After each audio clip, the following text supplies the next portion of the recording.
حضرت ابو ہریرہ رضی اللہ تعالیٰ عنہ سے روایت ہے، رسول اللہ صلی اللہ علیہ وآلہ وسلم نے فرمایا کہ تم میں سے کوئی شخص جب اپنے اسلام کو عمدہ بنا لے، یعنی نفاق اور ریا سے پاک کر لے، تو ہر نیک کام جو وہ کرتا ہے اس کے عوض 10 سے لے کر 700 گنا تک نیکیاں لکھی جاتی ہیں، اور ہر برا کام جو کرتا ہے تو وہ اتنا ہی لکھا جاتا ہے جتنا کہ اس نے کیا ہے۔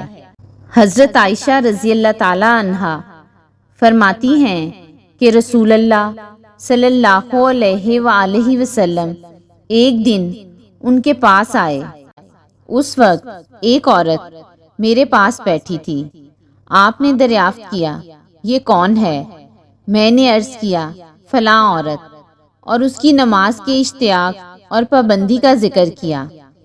آپ صلی اللہ علیہ وآلہ وسلم نے فرمایا، ٹھہر جاؤ، سن لو کہ تم پر اتنا ہی عمل واجب ہے جتنے عمل کی تمہارے اندر طاقت ہے۔